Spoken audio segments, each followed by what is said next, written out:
Hello, welcome back to another episode of Automatron series. Today I will show you repeat until module. Repeat until is one of the flow modules together with repeat while, repeat x and repeat forever. Flows or loops, as some may say. Before I start explaining how this module works, I want you to take a closer look at the arrows that are present in this module. I want you to pay attention to the colors of these arrows, because red color indicates false and green color indicates true. Okay, so how does this module work? We come from here. Automatron will repeat this user-defined action, then checks if the condition is true. If it is not true, it will go back, repeat this action, and again check the condition. It will continue doing it as long as the condition is false or it just does not exist. As soon as the condition is true or something will pop up, reappear, the loop stops and the next action in the sequence is being performed because the condition became true. I will build a very simple example to show you how it works. I will use again Notepad and calculator, but of course you can use it in any way you want. Let me bring the Notepad, and the calculator is not running yet. So I'm planning to run the calculator when the word apple appears on the screen, or to be more precise, in the Notepad. First of all, I have to take a sample of what I will be looking for. So let me type apple first. Then I will run a sample creator, capture the screen, click on the word apple, and take a sample of this word. I'm going to save it. I'm currently in the test folder which I have created for the purpose of this video.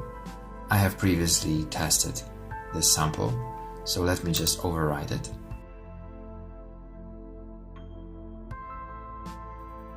I will close the sample creator and I will add this sample as a condition, because if the word apple does not exist, I don't want Automatron to do anything.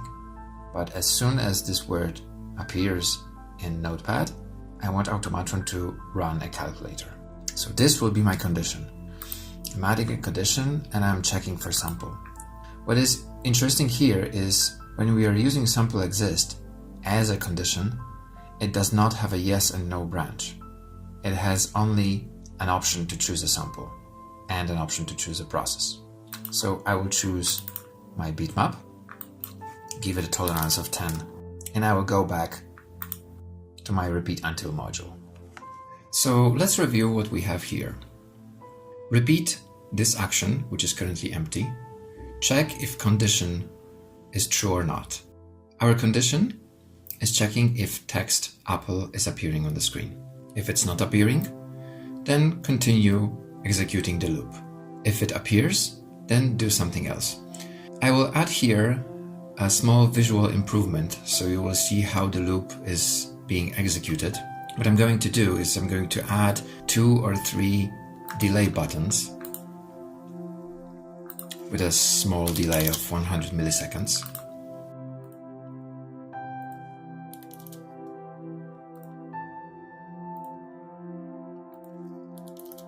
Thanks to this, you will see how the loop is running.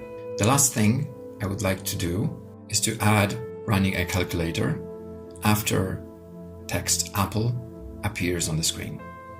To do this, I will add a next step outside of the loop when the condition will be true.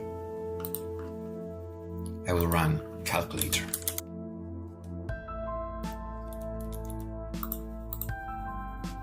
Okay, it seems like everything is ready. Let's test our sequence.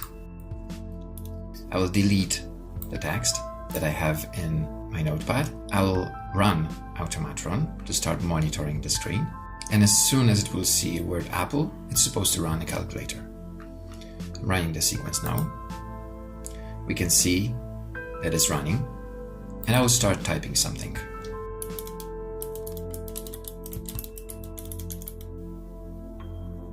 Here it is, our calculator. The loop has stopped and Automatron has run the calculator as it's supposed to. Let me summarize it one more time. We start here. Automatron will repeat short delays and check if the condition is true or not. The condition is checking for a word apple on the screen, or more, for a sample that has been taken from a word apple in a notepad.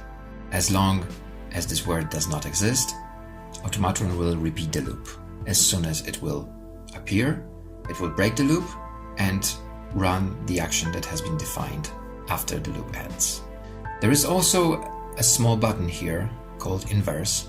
If I click it, you can see that the color of the arrows has changed and also the logic has changed. As mentioned before, the green arrows indicate that the condition is true and the red arrow that the condition is false. So again, we start here. We will repeat this action. If this condition is true, Automatron will keep running in the loop. As soon as this condition becomes false, it will break the loop and continue with the sequence. I hope you will find this functionality helpful in many different scenarios. Thank you so much for watching and stay tuned for more.